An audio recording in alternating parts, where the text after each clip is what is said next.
Good afternoon. I'd like to call to order the meeting for the Board of Water and Power for September 6th. Welcome. Barbara, please call the roll. We have Commissioners Holloman, Parfrey, and Moss present. This proceeding is being broadcast on Channel 35. The exact broadcast times can be found by contacting Channel 35. There are no opening comments from me at this point, so I'd like to turn the meeting over to the GM, Mr. Nichols. Thank you, Mr. Holloman.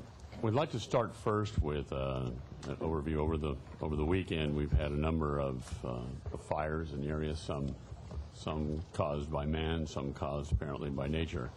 And I know there's been a lot of press with respect to some of those fires and their proximity to some of our facilities. So I'd like to have Aaron Benjamin, Head of Power System, give us an overview on the status of those. So we had a busy weekend. As far as the power system goes, all our resources have been put in place, in preparation for any unforeseen, curtailment of the import power from the out-of-state resources that we have. So starting on Friday, we had a transmission, the Century transmission line that brings power from the Hoover Dam area into the LA Basin relayed due to the fires that started in Cajon Pass, and that was restored in a couple of hours, and then the line relayed again, and we kept it off in preparation for any fire fighting activities that was going there. So just to kind of make the statement as far as the resource forecast that we have moving forward, today we are looking at 5,500 megawatts of demand in the city. The next day and the following day, we're looking somewhere around 5,700 to 5,800 megawatts, and we do have resources available to supply the city, and we don't see any major issues in meeting the load. With that said, starting on Saturday afternoon, with all the fires going on in different fronts, so Century line on the east of the city and the two 500 kV lines coming from the northwest side of the city and the Pacific Intertie, all the import lines, the variety of the fires that we had, starting from the Jericho fire up north in Utah, to the Hill fire, to the Canyon fire, Wagon Wheel fire, all those things that you've heard in the news have threatened many of our import lines coming in. Starting Saturday afternoon, we had all our generation, in-basin generation, ordered to come online with a full capacity in preparation for any unforeseen curtailment of any of those lines. So our resources were put online, and we were ready. Luckily, so far, all our lines are still operational.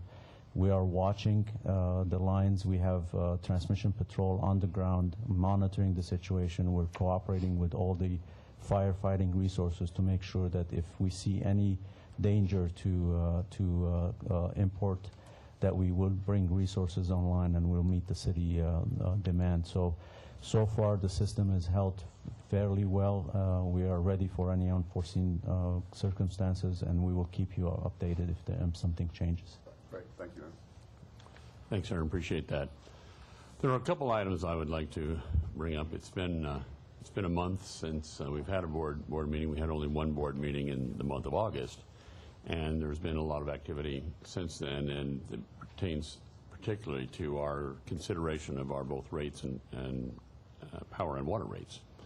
So I'd like to give just a high-level overview today on that. We've had a meeting on Thursday the 25th, which was kind of a summary session in which we brought in parties to review what we had heard over 3 months of work. We had a 3-hour workshop then on that in terms of our outreach summary session, and that followed some 30 public meetings that we had from the first week of June through that date.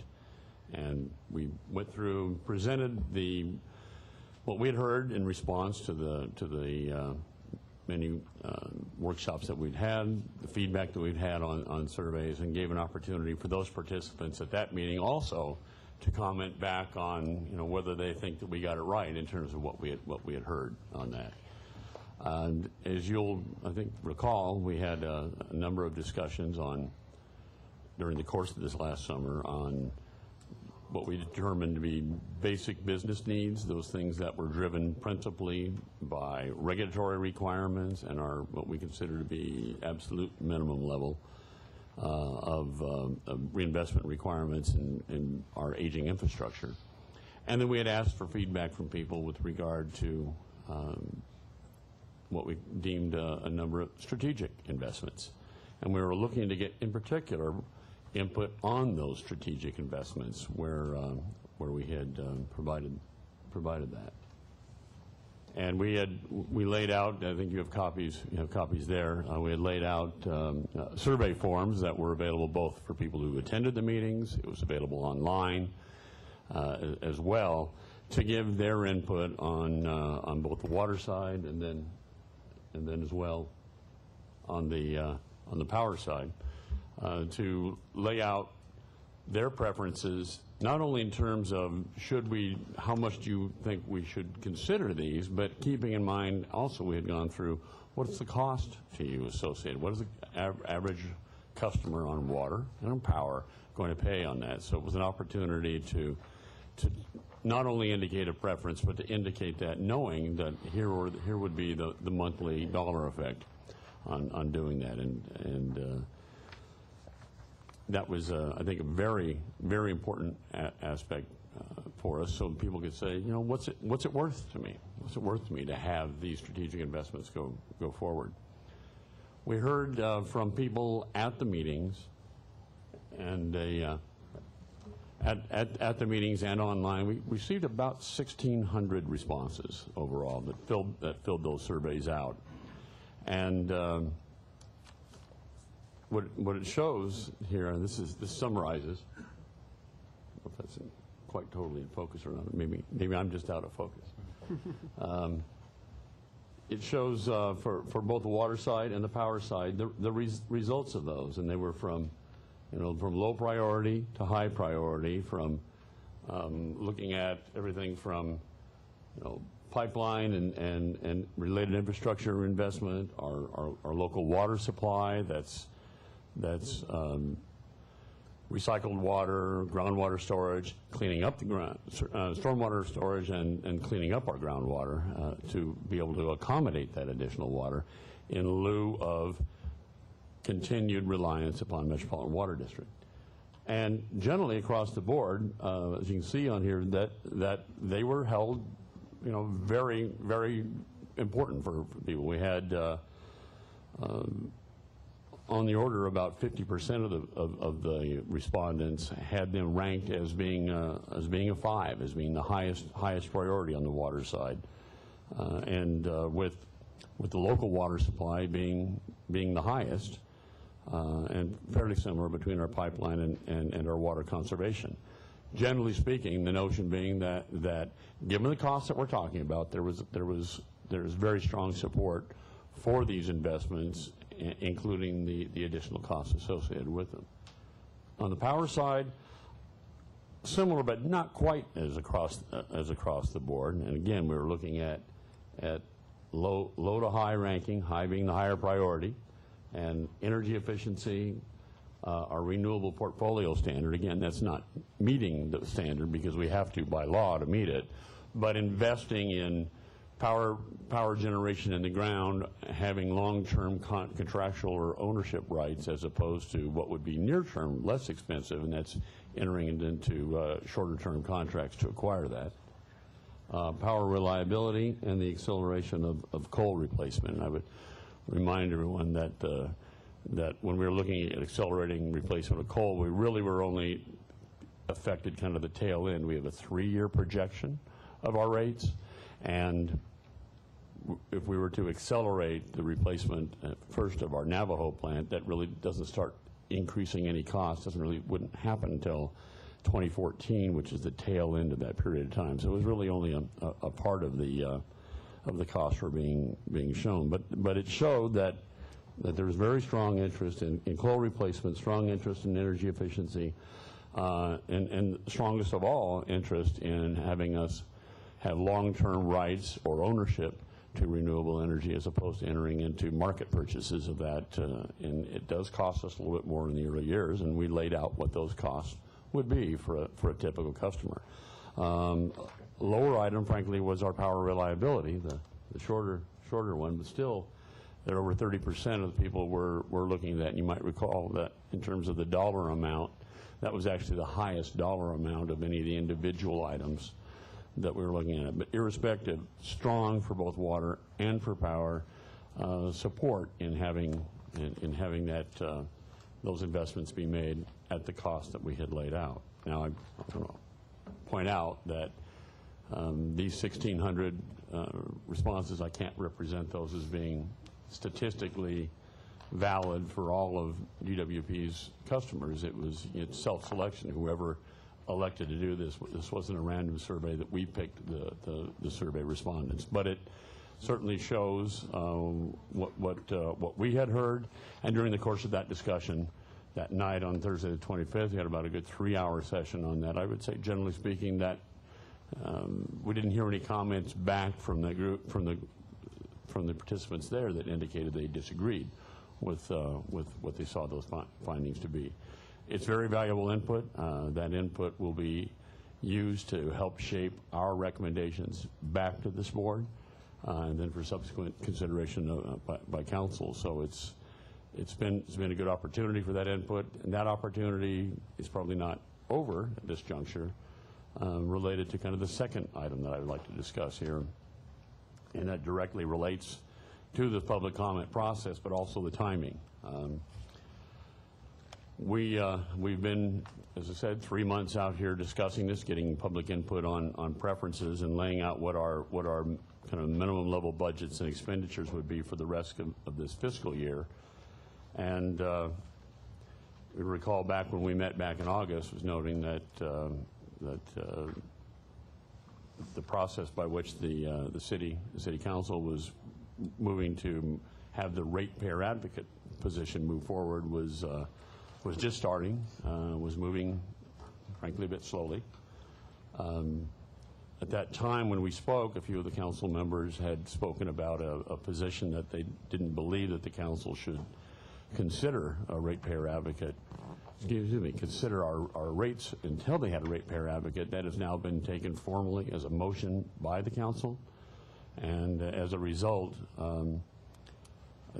at this point, I think it's clear that we won't have a ratepayer advocate on board in time to be able to have the November 1 rate adjustment as has been discussed. So we also discussed at that meeting, at your request, in early August, what would be the consequences of a zero rate increase for our budget for the balance of this fiscal year. I'm not going to reiterate that. We went through that. Now, basically, since City Council, after our last board meeting, has adopted the position of no ratepayer, no consideration until a ratepayer advocate's on place, we have to assume that that's going forward, that we are in effect on that zero rate increase budget. And in fact, we're working on that. I've asked our managers, GWP managers, to take further cuts, dig deeper, to implement, in fact, that budget going forward, since we don't have any certainty as to when rates would be considered. We're doing that. We will replace even fewer people who retire than we have been. We've been cutting staff. Headcount's been going down. We're actually a little bit ahead of schedule from where we are, but we're going to have to go deeper than that. But there are a number of other things that we're going to have to do that we would prefer not to have done. We will cut back on our conservation programs and our energy efficiency programs, so both in water and in power. We will cut that back. We will only continue to pursue water recycling projects for this fiscal year that have already started. So we won't start any of the new ones. We will, similar to our reclamation projects, our stormwater capture projects and such, we will defer those for the balance of this fiscal year. And we will continue to monitor our our reductions in staff through attrition and backfill even fewer. We also will cut back our level of replacement of pipe and related water infrastructure, aged infrastructure, back to levels below where we had planned, even in the basic case, let alone the strategic investment case that we're looking at. And we'll doing the same on our power system. We will do less in our power reliability program this year until such time that we have some assurance with respect to what rates look like. We've also delayed some other capital projects as well, smaller items, but every place that we can do something that we can cut back and defer without having an immediate effect on our ability to deliver power and water. We are in the process of doing a deeper evaluation because we've evaluated these costs, and we had presented you with a general outline of what that zero increase budget would be. But we really haven't spoken in much detail about what happens beyond this year, and we'll be evaluating that further to be able to give you a view of what things mean for future years. So I think the important thing, and in light of discussing these preferences that just came out of our public review, that's a long-term effort. I think long-term we want to be able to pursue those efforts. We want to be able to pursue those strategic investments in the power and water side. But today, for the balance of this fiscal year, we don't have any choice but to defer those in there. So that means as a result that we won't have the additional recycled and reclaimed water projects that would be represented by increased levels in those investments. We won't be able to do incremental water conservation. Our water system pipeline levels, I think, Jim, we're going to be about 30% below what this last fiscal year's replacements of our aged water pipe system is. Our energy efficiency program will maintain at a $50 million a year level and won't go up beyond that. And overall, Aram has worked with the power staff, and we're looking at about a $100 million reduction in the annual budget of replacing power poles, cables, and other power infrastructure as part of our long-term reliability program. Now, that doesn't mean that the system is going to be instantly unreliable, but it's simply that is deferring things that just continues to make a problem going forward, and it's deferring even further those types of age replacements that we should do. But I don't really see any choice beyond that. One of the things that we want to evaluate further is just to make certain that we aren't, through this action and this circumstance for the balance of this fiscal year, I want to make certain that we aren't encountering future problems in terms of meeting regulatory mandates beyond this fiscal year, and we will be evaluating that more deeply and provide some information for you on that. So, Ron, we appreciate the comments around this fiscal year, and you kind of touched a little bit on what the implications may be for years to come. Obviously, this board is not just focused on this year. We need to be focused on what happens next year and future years. And I'd ask that you come back to the next meeting and be prepared to talk about various assumptions for future years as it relates to the implications and impact that the delay in rate increases would have on that process.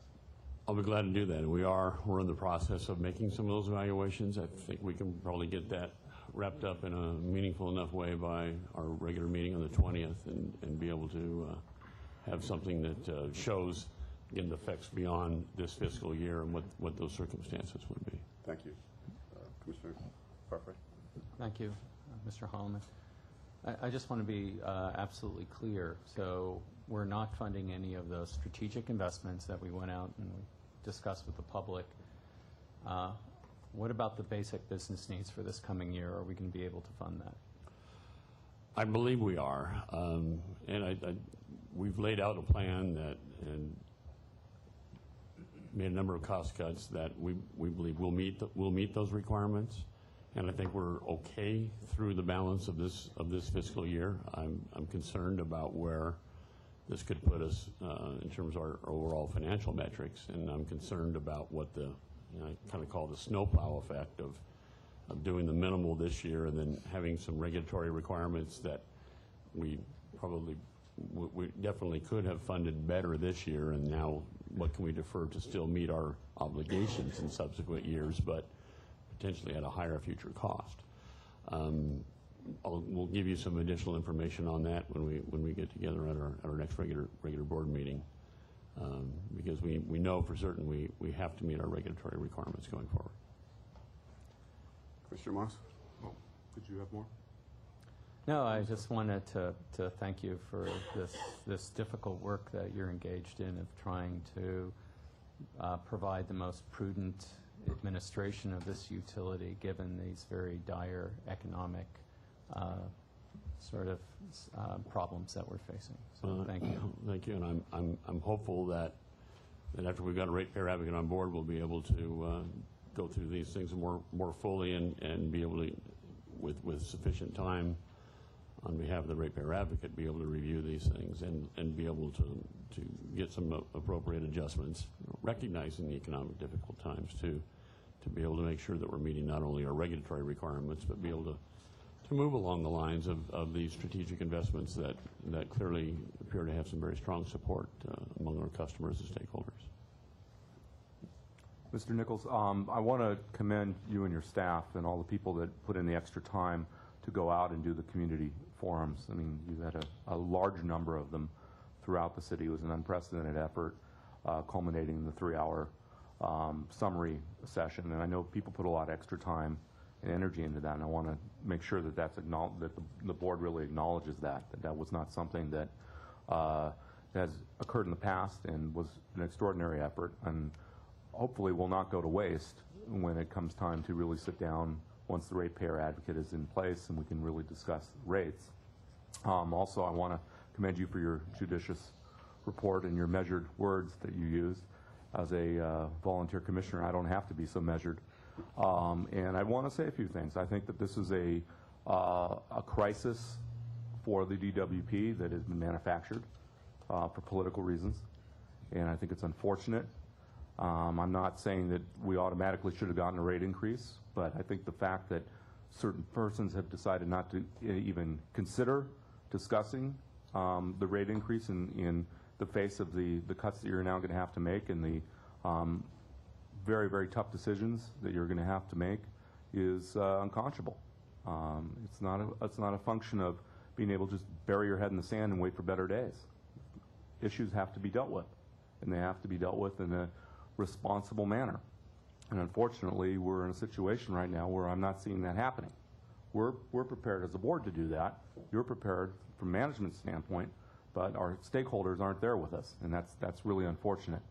So I do have a request now that I've fulminated a little bit. I do have a request for you that at the next board full board meeting that you bring with us the 0 rate increase budget for us to consider, and because I think we need to amend the budget that we have previously approved so that we know exactly what the implications are going to be.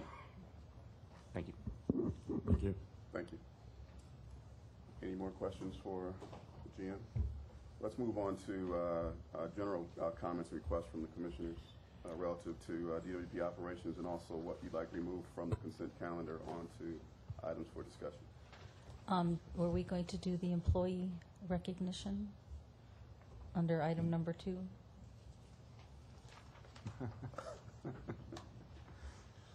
That's what happens when you have a meeting right after a 3-day weekend.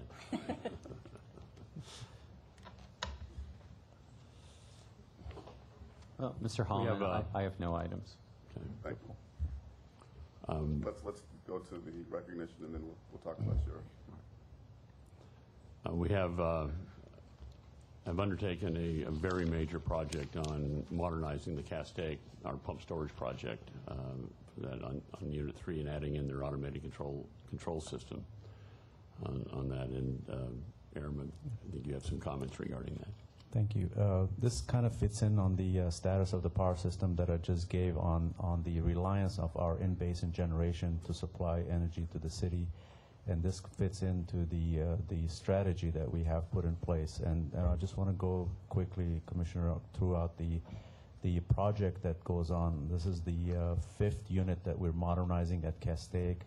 And have a bunch of our employees here to recognize them. And I'll bring you to the point where what happens in the field and what happens in preparation for days like this is what makes the system really cross over these thresholds in a way that a lot of us don't see it and don't realize it, but there's a lot of men and women behind the scene of the Department of Water and Power that makes this happen, and this is one of those small samples of what goes on behind the scenes.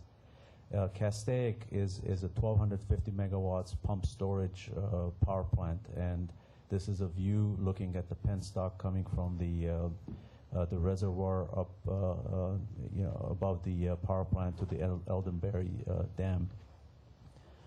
This is a look from the top of the penstock coming down to the power plant, where we have the 6 units situated.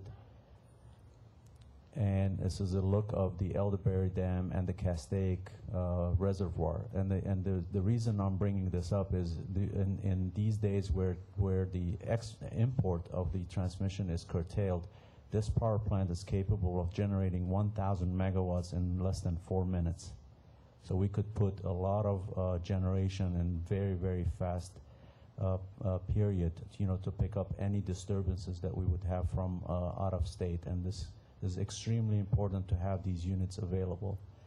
And what we do with the renewable integration is at night when we have energy available for us to pump the water back up the pipes and restore the reservoir levels on top. So that's what we'll do in order for us to use it in those 2 or 3 hour critical needs for us to generate as we need the energy to ride the wave of the demand that we have in the city. So it's extremely critical, and these units are planned to go on repowering, period between sometime between November and July is when the units are taken apart. And I'll show you some pictures of the mass of what goes on in the field.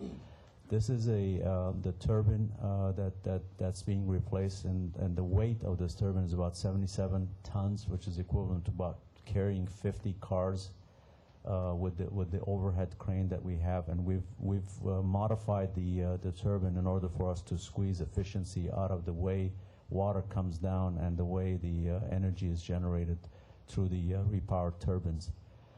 This is a look from the bottom of the penstock looking up into the turbine. You can see the modern modifications that we've done to repower this plant. This is a look from the top of the unit looking down. We have employees that are checking the tolerances and making sure everything is in place. This is the generator that's being inspected for all the coding and all the thousands and thousands of pieces that need to be in place in an exact place for this unit to operate properly. And we have experts in all these areas. These are all our resources from our construction, the shops, the station test, the maintenance organization, and everybody in the power system that has contributed to this project. Just to interrupt a moment, when you look at that last slide, it gives you an idea. It's the first one that's had a person, right, relative to the other facilities. Just see the scale of this plant. The size. It's impressive. This rotor is one of the heaviest pieces that's over 500 tons of mass that needs to be picked up and lowered in a very precise manner in order for it to fit in the generator that you just saw. And I'll show you a picture how that accuracy is coming into the unit. Actually, I don't know if you could see, there's double cranes on top that's tied together with a bar, and this is equivalent of about 500 vehicles being picked up all at the same time with one pick.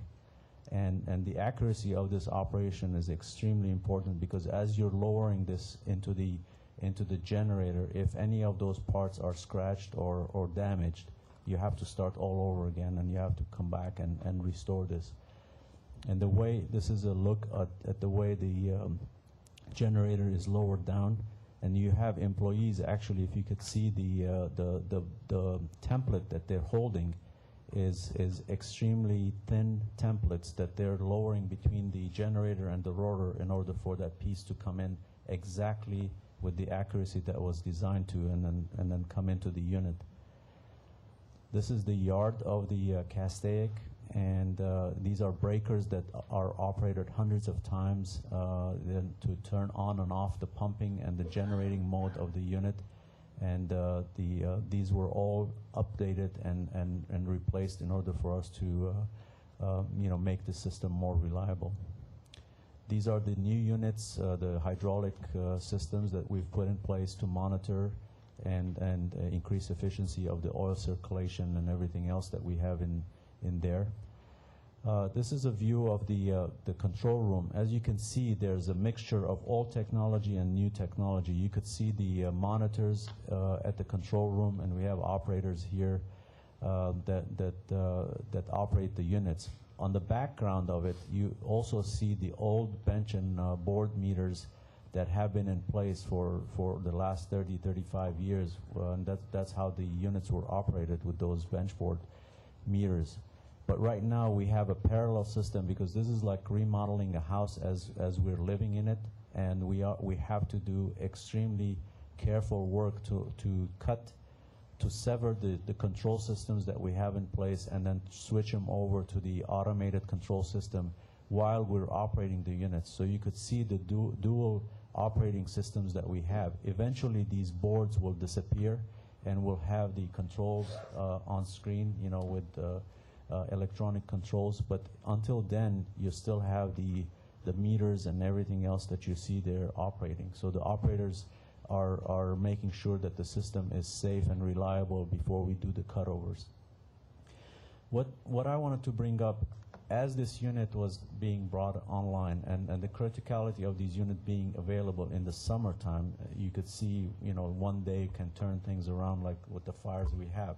On July 27th, everything was buttoned up, and the commissioning group was getting ready to commission this unit when we had alarms go off and indicators come online saying that we have excessive vibration, and temperature gauges are going off the scale, showing that something is going on into the unit. And you could see the amount of work that went into the assembling of the unit. Everything had to be disassembled and figuring out exactly what has happened to the unit to put it back together. So I've been there, and this group of people that we've asked to come here, you could drop a needle and you could hear the silence when you have a moment like that where something has gone wrong, and everybody's looking to figure out what goes on. And I think the professionalism and the dedication of this team is where it comes to bear when these guys and this group of employees come together and figure out exactly what to do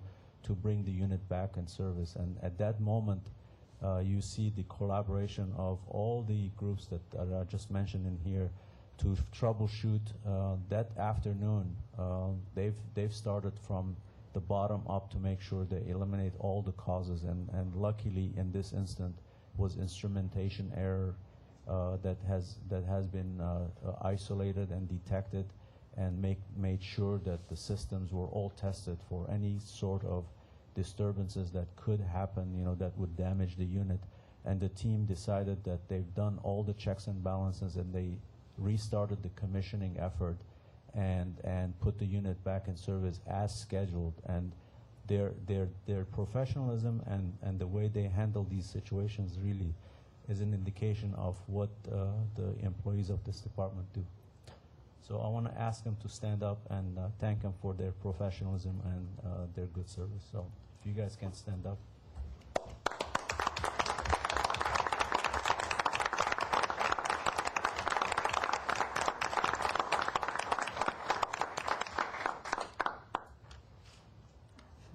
Well, you certainly deserve to be commended. The human capital and the technology and innovation kind of boggles the mind when you're able to see this kind of a presentation, and only harkens back to Commissioner Moss's comments that this kind of effort and this kind of know-how deserves funding. So hopefully we'll be able to get that for you at some point. So thank you. Thank you. I'd just like to add on top of that, when you realize that they're making these changes, they're going through unit by unit, they're running the rest of the plant. So the rest of the plant is operating while they take different units out and work their way through it. So it's just a constant maintaining that which they can on the existing plant, changing the others, and working it through. The scale of these facilities, the precision with which it has to operate, and constantly working through to operate the old system, and as they change over to the new, not only the new efficiencies, but the new controls and operations it's just an very intricate set of adjustments that they're constantly making, and the fact on top of that, it's all below ground too. So you look at that picture there, and all the working parts are all below ground, and vast majority of that below water as well. So it's quite an undertaking. Thanks again. Thank you. Really appreciate it. Commissioner Moss. Oh, I would like to pull some items from the consent agenda. Items 11, 14, 17, 18, 20, 21, 22, and 28. Thank you. Any other public comments at this time? No. I've had my say for the day. All right, then we'll move And on. Commissioner Moss, that was well said. Thank you. Thank you. And then we'll move on to item 4, which is public comment. Barbara? Okay, I do have cards for item number 4. Speakers, please limit your talk to 2 minutes. The first speaker is J.D. Smith.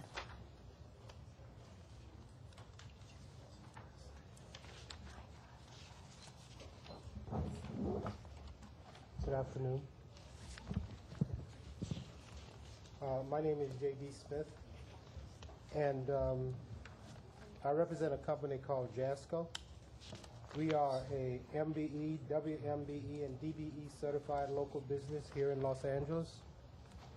And I'm here today to speak about the Owens Lake Dust Mitigation Project Phase 8, number 7328. About a week or so ago, a prime contractor, Bernard Construction from Bozeman, Montana, was low bid on this project at $51,350,000. The LA DWP engineered estimated this job cost to be $70 million. My bid to Bernard Construction was $2,075,000 for the 6,000 linear feet of 30-inch butt fuse HDPE pipeline.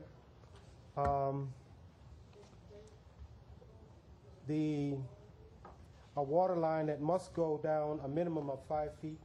Water began seeping from below at 2.5 feet down, so it is a little more expensive to lay this kind of pipeline. The policies of the LA DWP outreach program gives local small business an equal opportunity to participate in the performance of all department contracts. The rules are clear.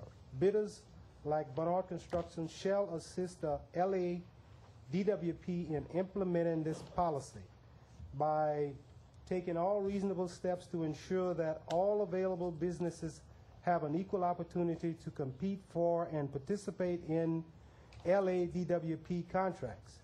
It is required that the bidders make good faith efforts with interested MBE, WMBE, local small businesses like JASCO, the company I represent. The low bidder, Bernard Construction, broke all the good faith effort rules and laws. Bernard Construction conspired with the supplier not to give us a cost for the 6,000 linear feet of 30-inch HDPE pipeline, even after the supplier had given them the cost of the pipe. I called the supplier a half dozen times or more. The supplier, Windwater, never would give us a cost amount.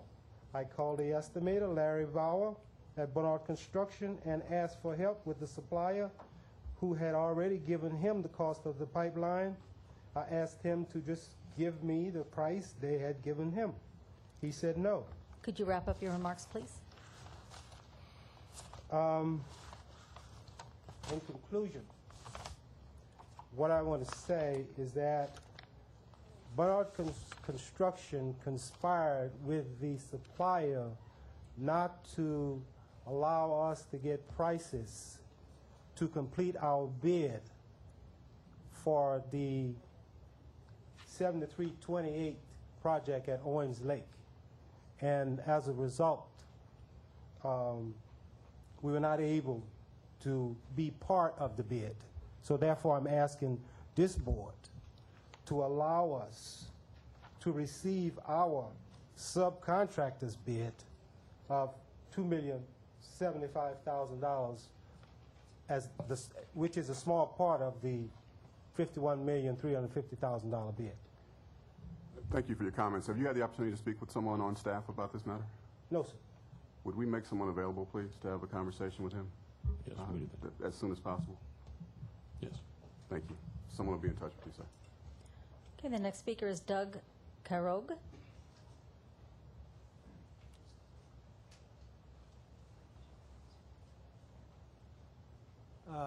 Hi, my name is Doug Crago. This is an old water quality report. Special notice for immunocompromised customers. Some people may be more vulnerable to contaminants in the drinking water than the general population. Immunocompromised persons such as persons with cancer, undergoing chemotherapy, persons who have undergone organ transplants, people with HIV, AIDS, and other immune system disorders. Some elderly and infants can be particularly at risk from infection. Well, there's another group I think should be added to this notice in the annual water quality report, and that is infants.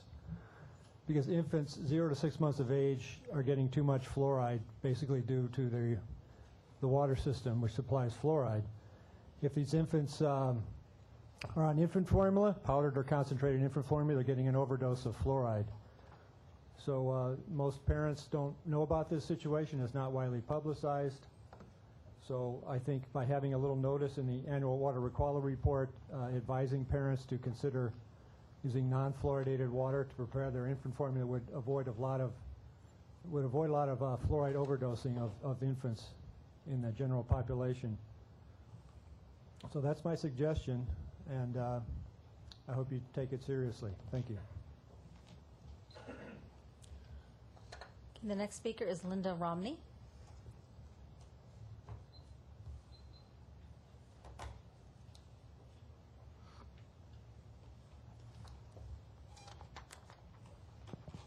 Yes, I would like to address the issue that I've been coming here twice a month for at least the last 8 months, and that is basically what's occurring as far as fraud when we have a commission hearing.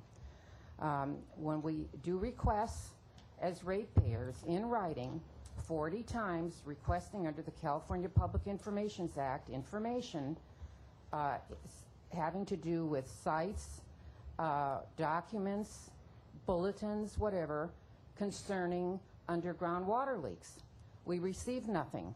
And then you can listen to the hearing on June 3rd under my name, Linda Romney, and you will see that with Latice Williams, your manager there, she continually states for over 50 minutes that there is no such documentation. She also produced a sheet stating that there wasn't anything. Finally, after 50 minutes, she produces the document that shows that I was entitled to 100% credit for the under-house water break.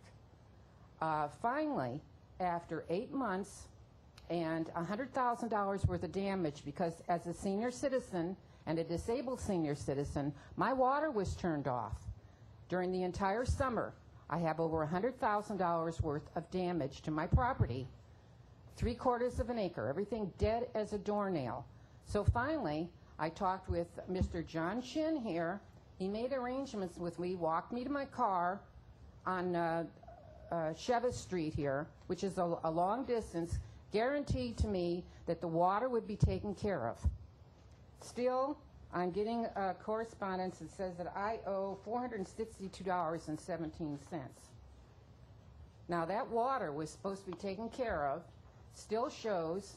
I have a letter going back to October of last year stating that I was supposed to receive credit for HEAP $297 you still owe me for offset. You get the HEAP discount once a year. You can only apply once a year, so I'm owed it for last year as an offset against this. And I might mention something else. Under the Brown Act, when a ratepayer comes to your meetings and wants to observe what the commission, the hearing officer, how the hearing officer conducts himself to determine if they're biased and prejudiced, that door should be open and not locked. That door is locked, and the commission gives absolutely no information as to who you're going to be in front of, not their name, not any criteria. I've still asked under the California Public Information Act if there has ever been any rulings in favor of the ratepayer. Still no response. I'd like to know what the response has been to the ratepayer. Anything favorable out of how many hearings that this person has heard? Has there been any? And if so, how many? And again, I'm asking, sir, that you take care of this bill, and also I'll talk about the other items. Could you wrap up your remarks, please? Yes. You give a $10 credit for water to your low-income senior citizens and disabled people. That rate's the same since 1989. You want to know what your rate increases have been since 1989? Now, we can't live like that. The very basics we're being deprived of. You're throwing us into a second tier because you're giving us notice that you're going to disconnect our service. And we have to mitigate our damages. Please do something about this. There's an entire disconnect between the DWP personnel, this commission, and your ratepayers. It has to be corrected. Please do something. Thank you for your time. Thank you. Next speaker is Dr. Tom Williams. Dr. Clyde Thomas Williams, Tom, in El Sereno. From El Sereno, northeast LA, for those that don't know where it's at. Yeah, I've been to a lot of the meetings that were referred to in the general manager's report. Yep, I've been there. We've seen that. But one gentleman in Silmar made a specific point. We voted for Measure I in March. AEG gets a stadium under consideration in a matter of, what, a couple months? The Office of Public Accountability, Ratepayers Advocate, and, oh, also Measure I included commissioners' appointments. Why does it take so long? Is it City Council? Blame City Council. Is it Department of Public Works? Well, I don't know. But the rubber will meet the road on the rates and perhaps the bond ratings, because the bond ratings take up half of both of the rate increases in both water and power. So what's going to happen? We don't know. We don't know what's happening behind the doors, both City Council, City Hall, and DWP. So visibility, transparency, responsibility. Whose responsibility is it? Are you saying that DWP does not have the political experience, power to move the City Council to having the implementation, full implementation of Measure I? We can get a football stadium, but we can't get rate increases, and we can't get the Measure I. So very simple. No taxation without representation. No rate increases without the implementation of Measure I. Whose fault is it? We don't know. Thank you. Thank you. Okay, that was the last card for item 4. Great. So that takes us to the consent items. Barbara, what I have left are 5, 6, 7, 8, 9, 10, 12, 15, 16, 19, 23, 24, 25, and 27. 23, 19.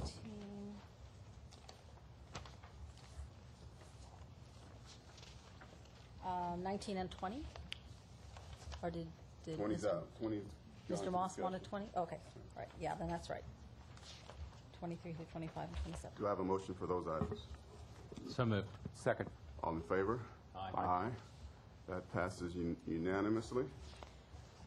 So on to items for discussion. First item will be item 11.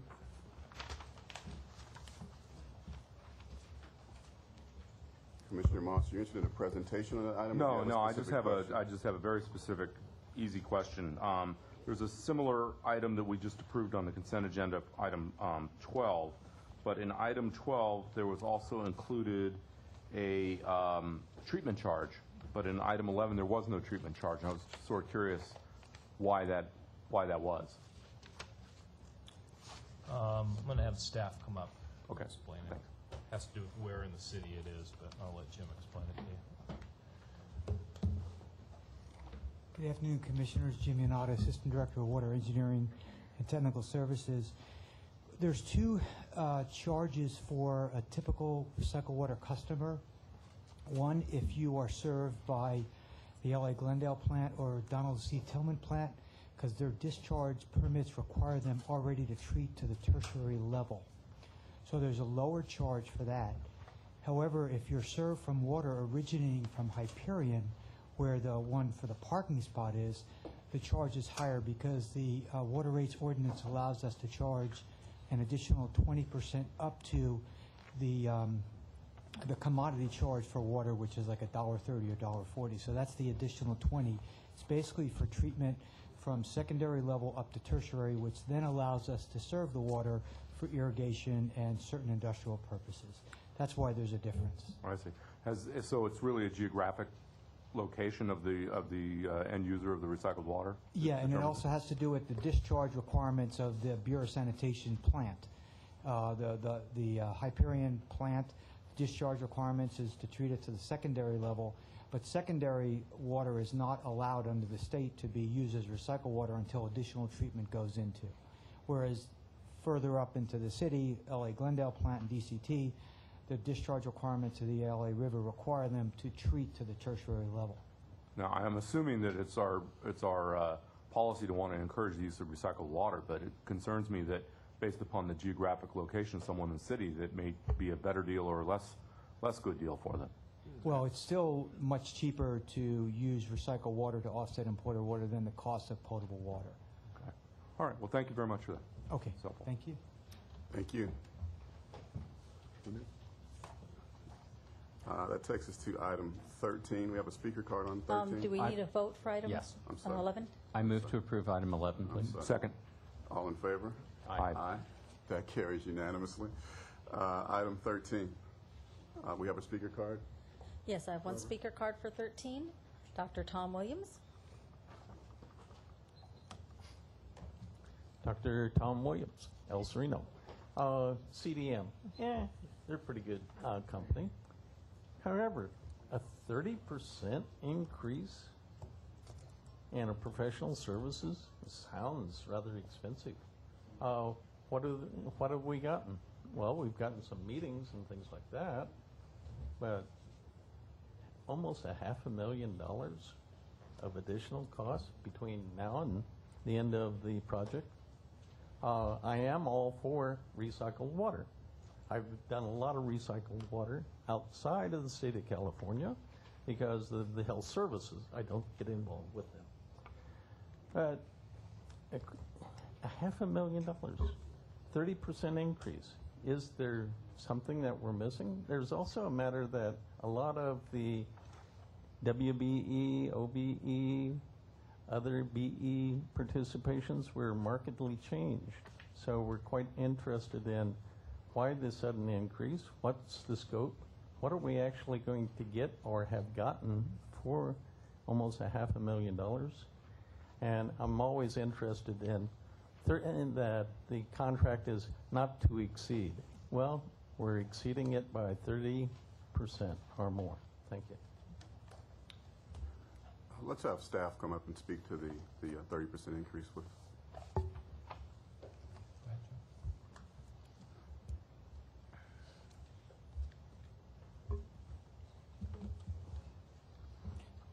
Good afternoon, Commissioners. Jim Yanata again. Originally, when we identified a need for technical support for the outreach for recycled water. We had an idea where we needed to go, primarily due to our experience in the city of Los Angeles 10 years ago with the toilet-to-tap fiasco. So we knew we needed to get technical support to help us be able to raise the awareness out there in the general public. However, the amount that's required, it turned out to be more than the original $1.2 million. We've made, I believe, significant strides in raising awareness. We've established a Recycle Water Advisory Group with a stakeholder set resembling a cross-section of the city of Los Angeles that has over 65 different organizations. They are environmental stakeholders, NGOs, neighborhood councils, large companies, and so forth. And we've been able to, I believe, with Dr. Williams is also one of the people on the advisory panel, to really identify that, you know what, recycled water makes sense, and it is very safe. But there's still a number of challenges we have that we had a short sight when we came up with the original estimate at $1.2 million. So it's necessary. It's still part of the scope, and I think it's boded well for us in reaching out to our stakeholders and customers. Was the short sight a function of you using outdated information to come up with the estimate? Yeah, it was based on what we originally thought. As it turned out, there just seemed to be more of the same sort of work. It doesn't fall out of the scope, but there's just more effort necessary to reach out to the various stakeholder groups to provide information that supports the need to do the strategic investments for local resource, water supply, and so forth. Well, I have a question. What is the $450,000 going to buy us? I mean, how many meetings, how many mailings, how many in-person conversations? What's the budget for this $450,000?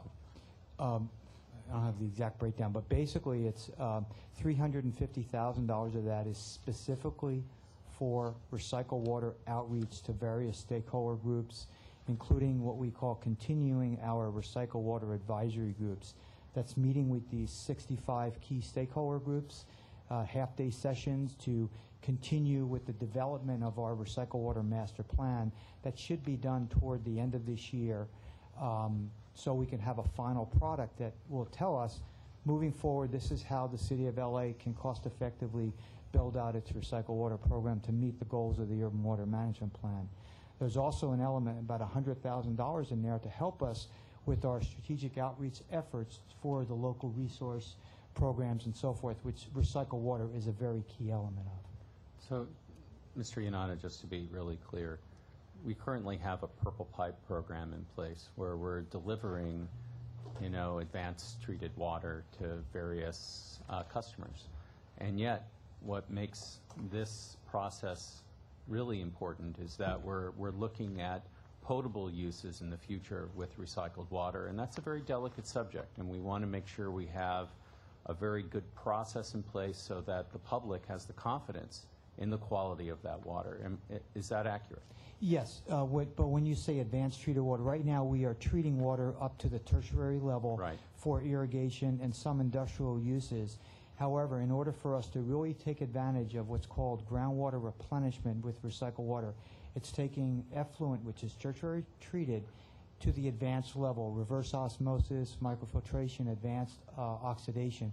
This is what's very critical. This is where we fell into a trap 10 years ago, where although we had a good project, we didn't do enough of this outreach. And that's going to provide a key element of our local water supply, up to 30,000 acre-foot of this recycled water that's advanced treated. So that discussion needs to continue on. I'd like to expand on that a little bit too, and that in part, the recycled water is a component of our local water supply program, and it's one of those areas of strategic investment that we solicited input during our rate process. And I can tell you that there was a lot of, I think it's probably the first time that we have taken as part of a general rate consideration what is the embedded cost and the incremental cost associated with different levels of recycled water being part of our local water supply program, be it through direct use or be it through the typical purple pipe use where you are using it to replace potable water and shift that water supply. We got a lot of questions early on around that in the workshops, and it drilled down in some additional questions to staff that says, well, how is this going to work? What's the longer term costs associated with it? How quickly can we ramp up on that? And it's kind of created, if you will, a do loop of additional public interest and questions that are, quite frankly, I think from my discussions with staff, are a level of detail more than we had contemplated as we go through on that. So we're going back through additional rounds of input, a deeper dive on doing that, and a greater number of workshops and input as a result, because we've, quite frankly, I think we've piqued more people's attention by having it be part of the rate proceedings. So I think that's a piece of the activity as well that stepped up. Thank you. Is there a motion There is. for approval? Move to, of course, move to approve item 13. Thank you. Second. All in favor? Aye. All opposed? None. 13 carries unanimously. Thank you. Thank you, Commissioner. Thank you. Takes us to 14. Commissioner Moss, would you like a Right. presentation? Possibly, but the reason why I pulled this is in my board packet, I did not get a copy of the letter of agreement, and I can't vote to approve a letter of agreement that I didn't get a copy of. I don't know if the other commissioners got one. No. So I would move that we defer this item. Marty, did you want to comment on that?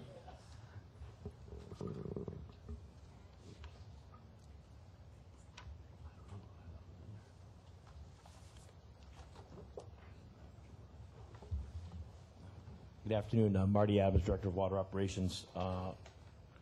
I apologize and don't know what happened with the copy of the letter of agreement, and perhaps we could get one to you that you'll be able to look at before the end of the session today.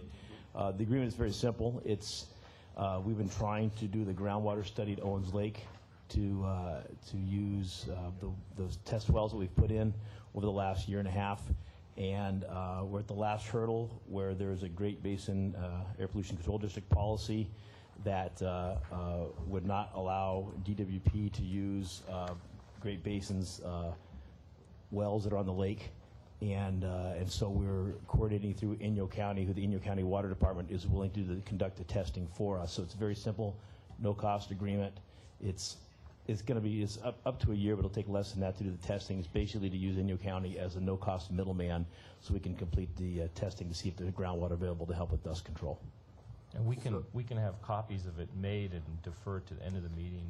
Yeah, that's what I was going to suggest. That Was it the, do that. It does look like We'll make this the last item Okay. on the agenda, which will give us a chance to peek at it, and then we can vote Thank you very at much. that time. Yeah, fine. Okay, thank you. Which takes us to item 17. Okay. Similar story on item 17. We're being asked to approve an amendment. We don't have a copy of the amendment in the board packet, so I'm somewhat reluctant to do that, and actually that's the case with item 18 as well.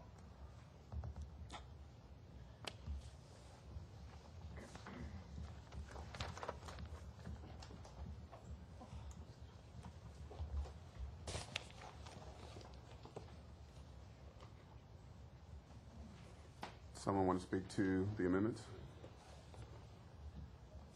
for 17 and 18? 17 and 18 are both of our basically our standard form lease agreements for the use of our system, and this simply. Does the amendment change the terms of the contract beyond the term itself and the dollar amount specified here? In other words, it's the language there. No, the only language is extending the term, and then the dollar amount goes with the term extension as well. But I'm sure we can get copies of that.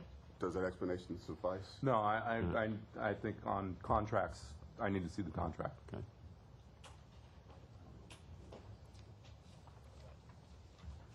So we aren't spending the meeting reading contracts. I would entertain a motion to defer 17 and 18 until the next meeting. So moved. I have a nod, which I'm going to take as a second. All in favor?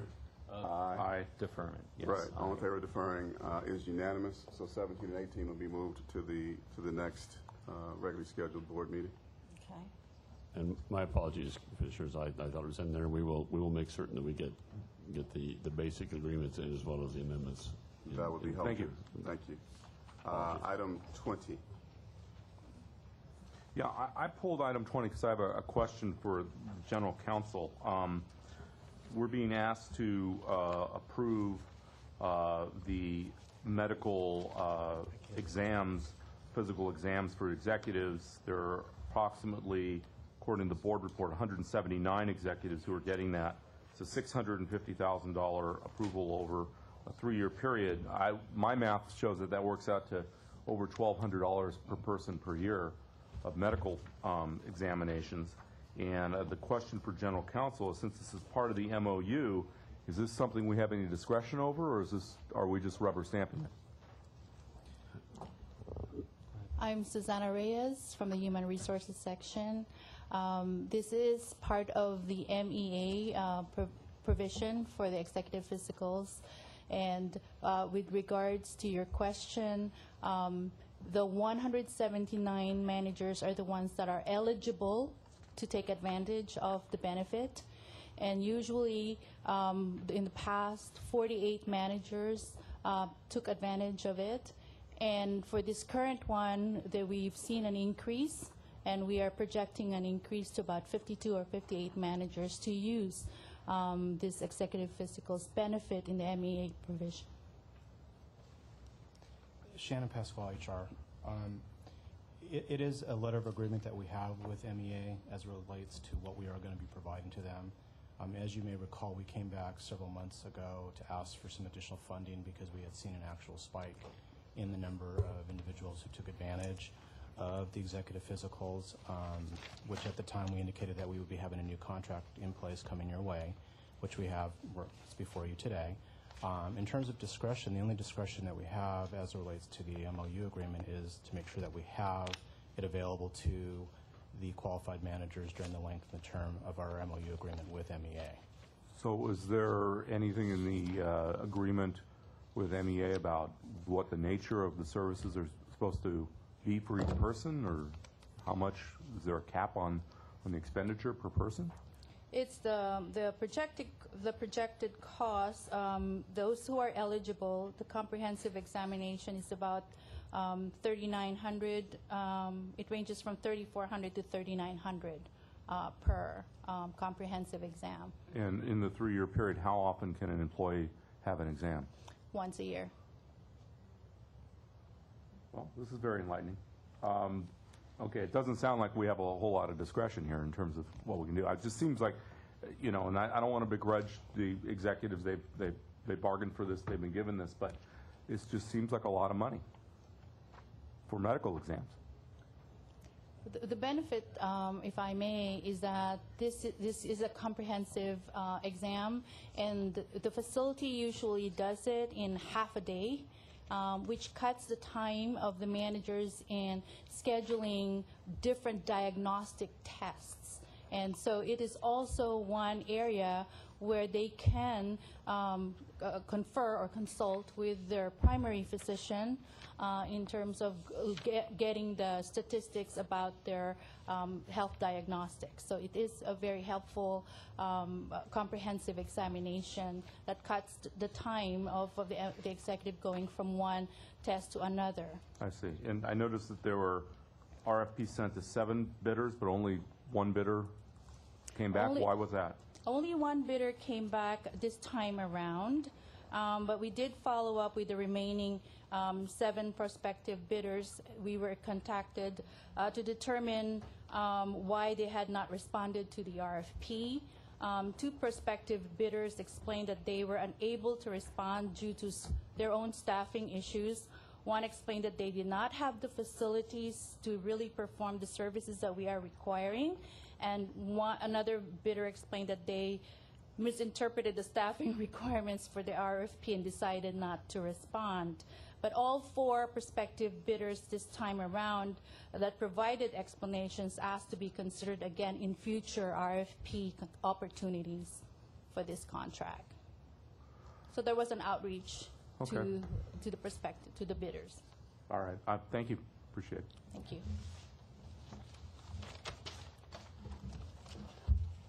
Is there a motion?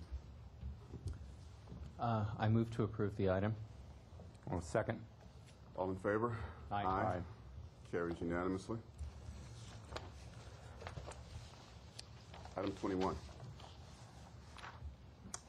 Let's see. Item 21 is a hydrogen gas purchase. It's an amendment to an existing contract, and the question I have is, why aren't we extending the contract date of the expiration of the contract in addition to adding more money to it? It seems like our contract is expiring the 28th of this month. Correct. So what happens after the 28th? Okay, Bassam Abu Shakra, Power System Engineering. The new spec is currently advertised and was supposed to close August 30, but we got one potential bidder that requested extension, so it's going to open September 16, the new spec. So normally we allow about 15-day gap. It's just that there was a delay with the advertisement of the new spec. So we're just asking for additional fund till the new contract gets in place. But I don't think that's, you're saying no additional time is being requested. You're not Right. going to have a new contract in place on September 29th, are you? Well, yes, we do have a procedure in place. Normally when a bid opens, you know, we call it bid open or bid closes, but it's going to close on September 16. Normally we get an interim contract in place under the GM authority. So we can get a small amount of contract till we bring it back to you for the, you know, Right. And this contract that's going to expire September 28, that's a 3-year contract. And I think this is a practice that has to stop. The interim authority that you have, I think, is a great authority, and it's great for these kinds of situations, but not this kind of situation where you have a contract that is expiring and you're going to rely upon the general manager to carry it over and provide a bridge contract before we get a chance to approve it.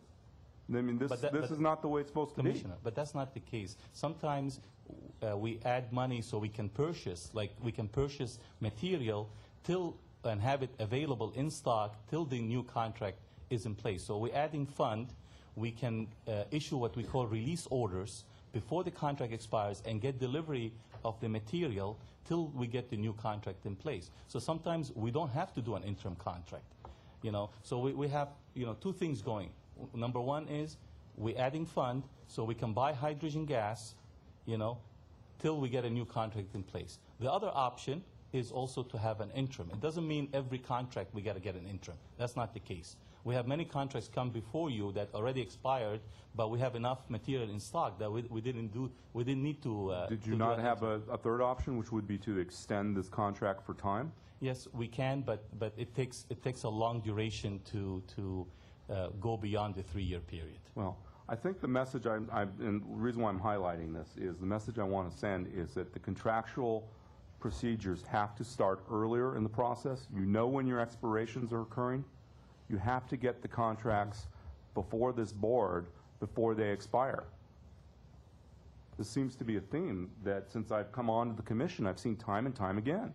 And all the different departments, whether it's joint, power, or water.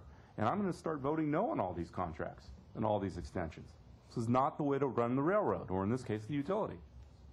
Because what it means is denying us the opportunity to exercise our authority as commissioners to really vet these things and maybe to ask some questions and defer items to another commission meeting without you guys having your operations affected. It's all about timing here. So I just, you know, again, I just want to get this message across because this is not what I would like to do as a commissioner, which is to essentially, effectively, have to rubber stamp things. And we get the message, Commissioner. I think that's the direction we've been headed as far as some of the consolidation that we're trying to do on the operations side, because these are many of these contracts, and I think like this is the gas contract, and there's the demineralizing water. These are operational needs that we have, very important. and somehow we need to be much better as far as paralleling these contracts, so we don't have these gaps. And message is very clear, and Okay, we thank will implement them. And I promise you that when you come to me early in the contract process, as a commissioner, I will applaud it, and I'll be very happy with it. And that's the direction we're headed. Thank you. Thank you. Appreciate your comments. Is there a motion? I move approval. Thank you. Second. All in favor? Aye. Aye. Carries unanimously. Takes us to item 22. Well, as I was reading my briefing book, there was several themes that emerged, and on this item 22, it's a similar theme. Again, we're being asked to amend an existing contract, this time for time.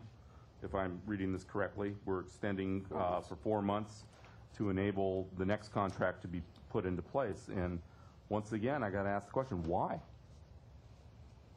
We know when these contracts are expiring. Why are we being asked to flop them over like this?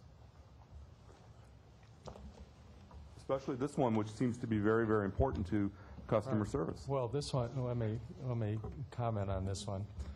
We had essentially a negotiation complete with E-Loyalty around January of this year. At that time, which is about the time when the budget cuts for this coming year came into effect, we found that the budget that we had expected was no longer there. We had to go back into renegotiation. It took us about 6 months to renegotiate. We took out essentially $1 million out of that contract, but left us with what we believe is an adequate and functional support system going forward. But we had a contract that was essentially complete, but the budget underpinnings of that contract were no longer there. So we apologize it took that long to achieve a renegotiated and basically restructured agreement as to what elements they would support, where we could cut back some licenses and support, where we could increase the level of effort that we would do internally to keep this whole function whole. So this is the first of 2 pieces. This extends 4 months, and then you will see the full amendment. We couldn't bring those together because the full amendment needs to go to council for its approval as well, because of the length of time. But the amendment does not. This one does not, no. Okay. All right. Well, I'm satisfied with that. Thank you. Thank you. I move to approve. Thank you. Is there a Second. All in favor? Aye. Aye. 22 passes. Item 26. Okay, I do have a speaker Speaker card. card. The speaker is Linda Romney.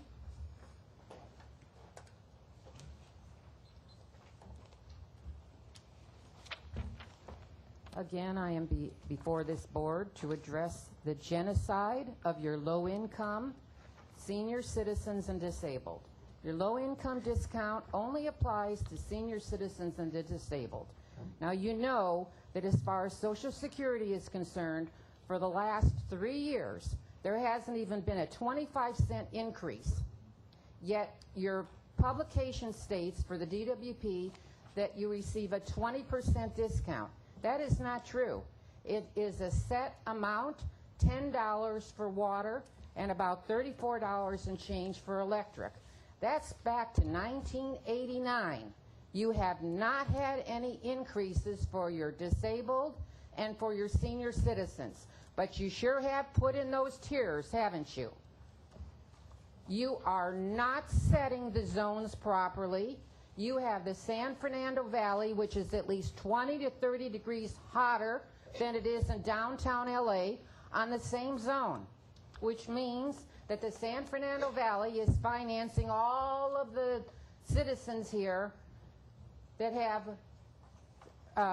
that are ratepayers for the Department of Water and Power. Now, when are the ratepayers going to be represented? And as far as what you give for even life support, you want to know what you give when you're on an iron lung requiring air continually? First off, you don't have anything for water. No, nothing additional from the low income for water, but it is for electric. And what is it? Oh, you can get another 50%. Well, what's 50% of $10? We all know. And when you send in your application like I did in June, and it says right there that you have to respond within 30 days. What do? I get a response back August 16th. What does it say? Oh, we sent you the wrong form. You don't qualify for the life support, but you do qualify for another discount that we have. And here's the form enclosed for physician certified allowance. Now, what is it that I come in here and everybody has a contract, but they can all come back for thousands and millions of dollars of an increase, but you can't take an application for one that says something on the top and it is obviously approved for all the others signed by your doctor and get the approval in? Why is it that the ratepayer has absolutely no representation whatsoever with the Department of Water and Power? Your seniors and your disabled are dying out there. We can't afford to turn our air conditioning on, let alone have any kind of air coming in for support for our life equipment. Something Would you wrap up your remarks, please?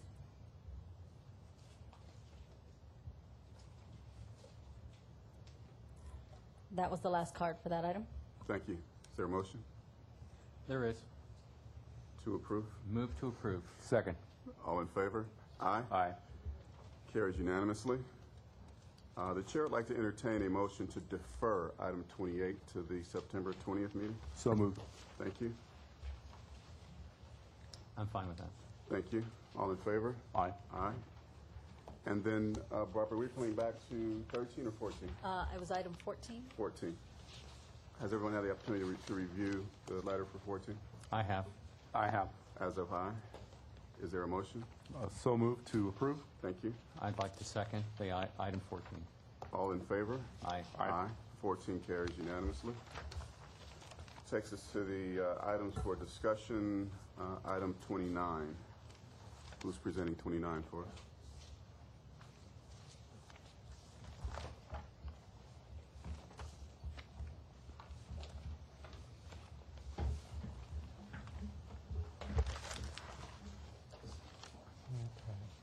Matt Lamp, Chief Information Officer. John Chin, Customer Service. Good afternoon. Good afternoon. This item is an amendment to Agreement 47930 with Rico Products. When the contract was originally entered, it was with InfoPrint Solutions Company.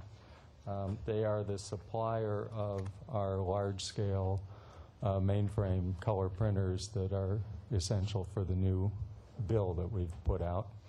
The original project was for the new bill, which included subcontracts for the design services for the bill, all the community outreach, etc.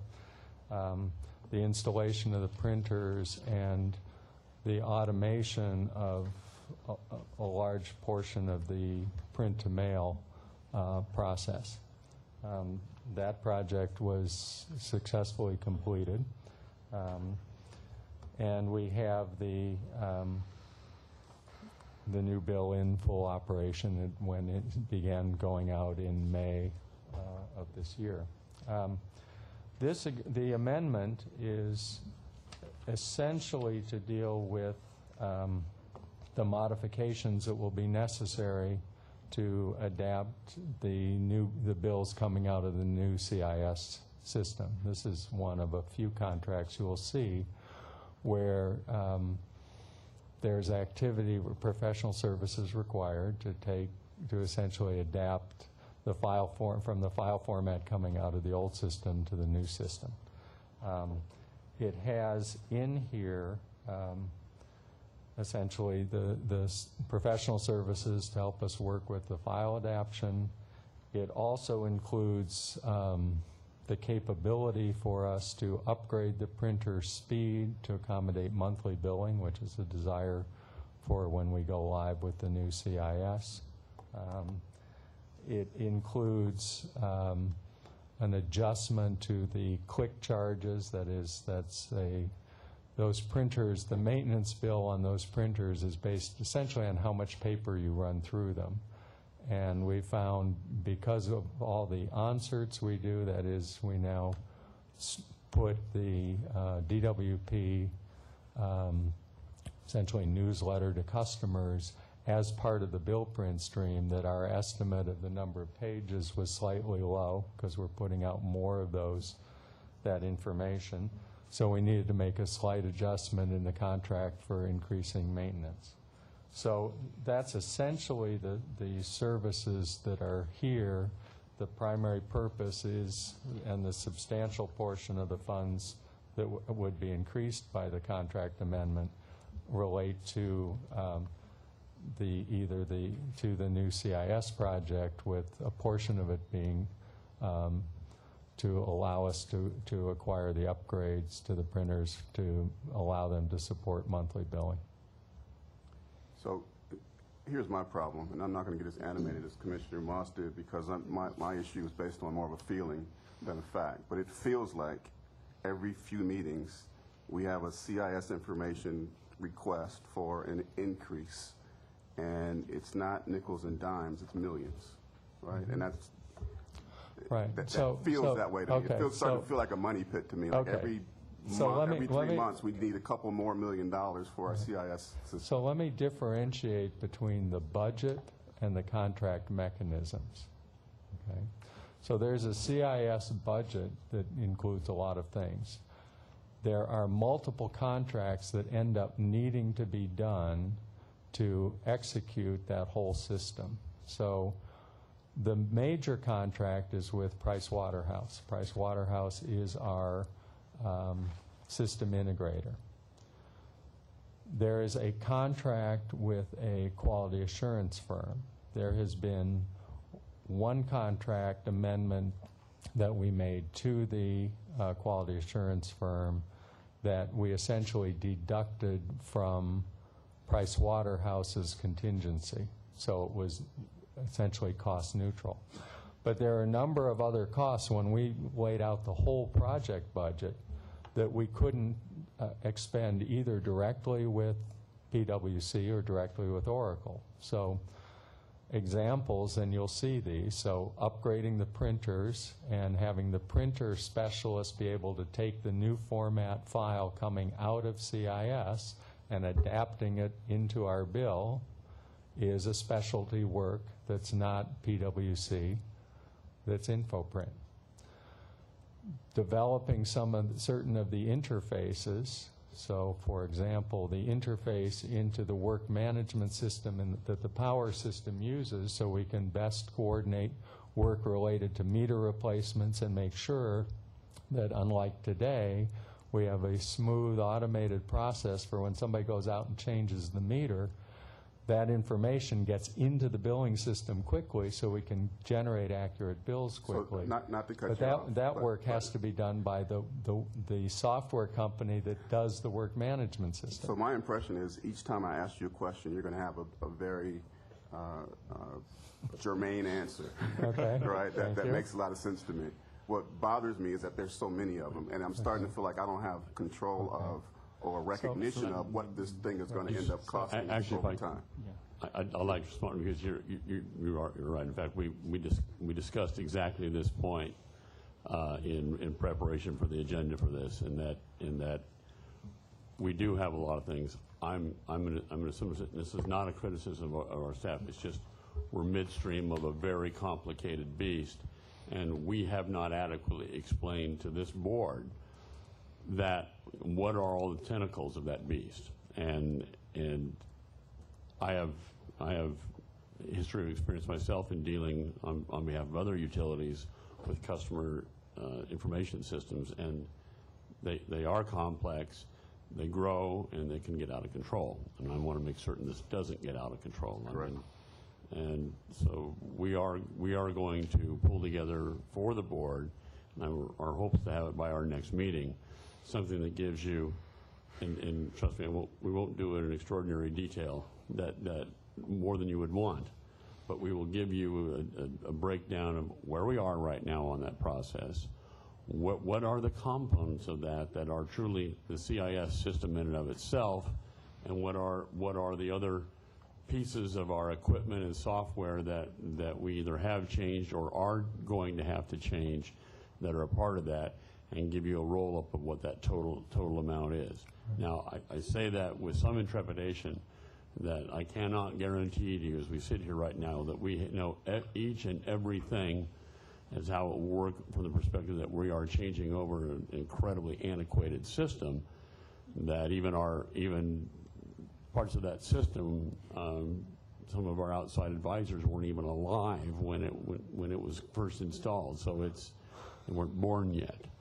So there are some pieces that are, I can't tell you that we know 100% of the cost, but we do have a very solid view on what those costs are, and we want to give you a much better picture of the total thing, because, I mean, honestly, I've had some of the similar reactions as we've gone through this, and we will work through a better view of this so you have a better appreciation, because otherwise, you're right, it's not nickel and diming, it's millions at a time. Right, and that would really be welcomed, and I appreciate that, because I think we need to have an understanding of what the overall budget really is. It's not unlimited. You can't every time you feel like you need another printer, just come to us and rubber stamp it. It's got to be something that we expect as a result of the information that you provide.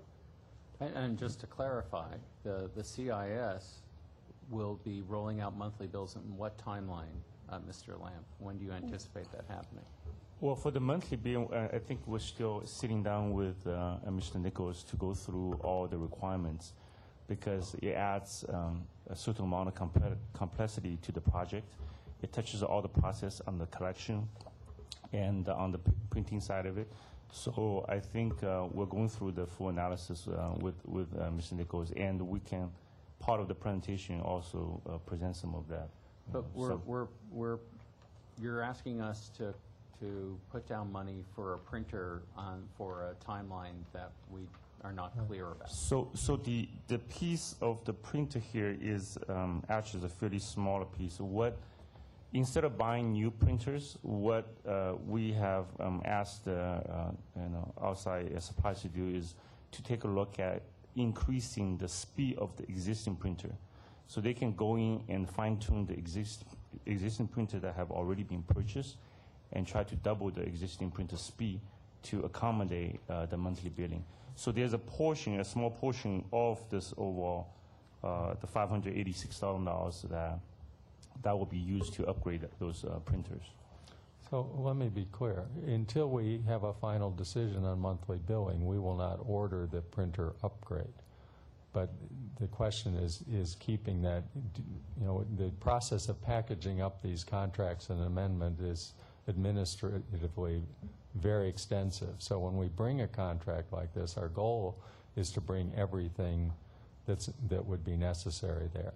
If at some point there's a decision, no, we can't afford the other related costs to monthly billing. And monthly billing is the one piece at this point that we've identified that would require an adjustment to the budget of the CIS project. All these other things, as we monitor the budget, are within the approved budget amounts for the CIS project. There are some additional costs with monthly billing, and that's what we're reviewing with Mr. Nichols, and we will bring back. But we will not order the printer upgrade until such time as we know there's a commitment for the remaining issues that need to be done to go to monthly billing for our residential customers. But what we're hearing from you is that you need to have this contract in hand with InfoPrint to meet the current timeline of developing the CIS. And so when you've come to us before, you've said the CIS will be sort of like that transition will take place around 2013. Are we still looking at that timeline? We're still looking in the window between Thanksgiving of 2012 and President's Day of 2013. We're still very much on line with that window. You're implying that this is a big holiday, I think. Well, the reason you want to do that is there are a number of days to shut down one and transition, bring up the other. So you try to match those days with a long weekend to minimize the number of days you can't do your regular operations and billing with your systems operating. So, yes, we target around holiday weekends exactly for that reason. Thank you. Commissioner Moss? I share Commissioner Holloman's concerns about the piecemeal approach to some of these contract amendments. So what I'd like to propose is that perhaps, since we're going to get a global presentation at our next meeting, is that maybe we defer this item until the next meeting, until after we've had that global presentation, because then maybe I'd feel more comfortable with the context of where this sits with the rest of the CIS program. Okay. Does that meet your timeline? It puts a little bit of strain on the interface work, but we should be able to adjust. I think we should be fine with that for now, for the 2 weeks. Yeah, if it's, Well, I we're appreciate talking that. a couple weeks, we're good. And also we'll have other commissioners here too to vet this. Thank you. Is there a second to deferral? With 3 commissioners, I think that's implicit, so yes. Not necessarily. Okay, Motion so- would die without a second. Well, if the motion dies, that means that it's deferred. That's a good point. You So- going to die so- or you gonna support your? No, I'll support the fellow commissioners. All in favor of deferral? Aye. Aye. Item deferred till after we receive the presentation. Item 30.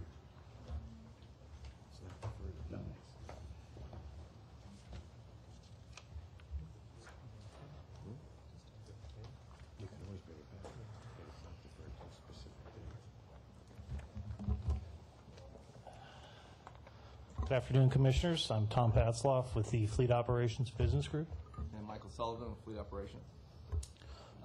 This contract is to provide bare rental equipment for the different business groups, ISS, construction, water distribution. It's a cooperative purchase that we've entered into with the City of Los Angeles. This essentially is a contract that we can use to provide equipment that other contracts we have are not available. We also have an agreement that in case of disaster or emergency, Hertz has committed to us that they will provide equipment and resources to us. They'll pull from other states. It's basically a bridge contract to cover an area between a couple other major contracts that we've currently got in place. One of the other things I wanted to mention, I see the amount of $10 million. There is actually no financial commitment from the department. There's no guaranteed minimum whatsoever.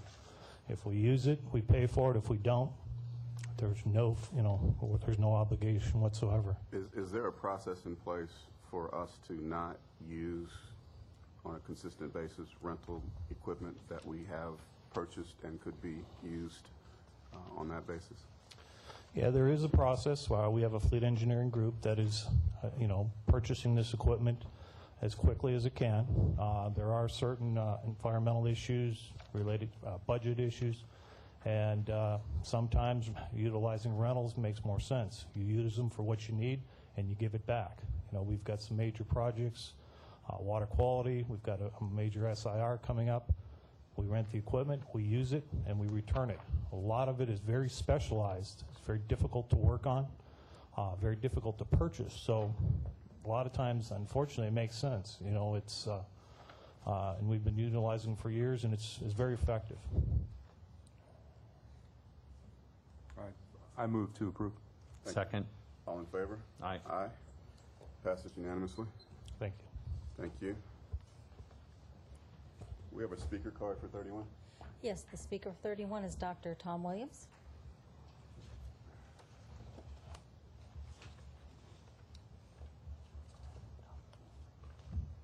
Dr. Tom Williams, El Sereno, LA 32 Neighborhood Council, DWP Liaison Representative.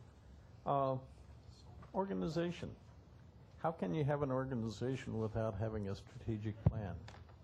Whatever happened to that strategic plan that was about 2 years ago, 3 years ago? You want to talk about money misspent?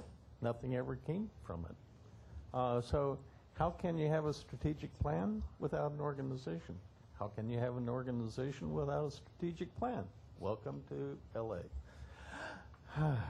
But 8,000, just some numbers. You got 9,000 employees.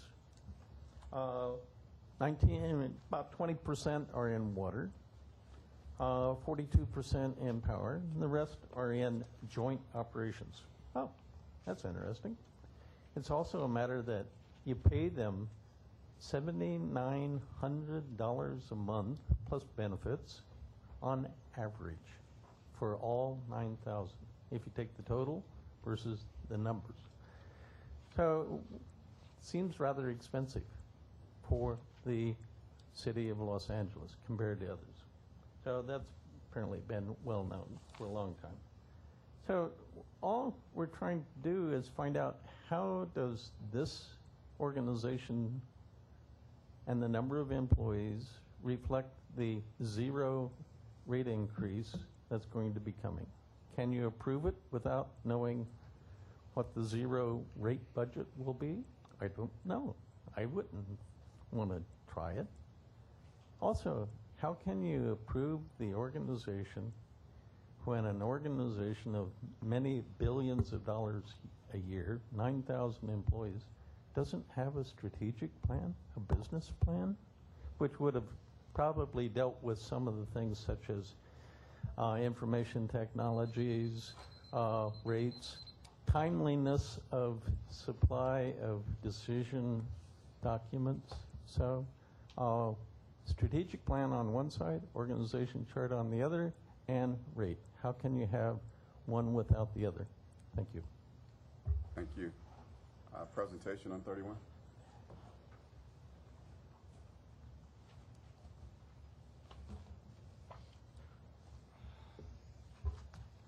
Shannon Pasquale, HR. Before you, we're asking the board to adopt the 2011-12 annual personnel resolution for the department. The funding reflects $866 million, which does include the prorated 4% increase that is supposed to go into effect on October 1st, 2011. There's 10,383 budgeted positions with 9,185 occupied positions. The department's target by the end of 2011-12 is to have an occupancy of 9,080. Questions from the commissioners? None for me. Thank you. Second. All in favor? Aye. 31 carries unanimously. 32 are filed items. 32A will be filed. We have a speaker card on 32B. Yes, for 32B, I have a speaker card for Dr. Tom Williams. I think he Looks just like left the he's room. Departed. Dr. Tom Williams? In case he was outside there. All right, we'll No? file Okay. 32B and 32C. We have a management report on 33. It is a filed item if you have any 33 questions. is filed. So be it. 34 is closed session. Mr. City Attorney. Yes, the board shall publicly report any action taken in closed session and the vote or abstention of every member thereon in accordance with Section 54-957.1 of the California Government Code. Thank you. We are now moving into closed session.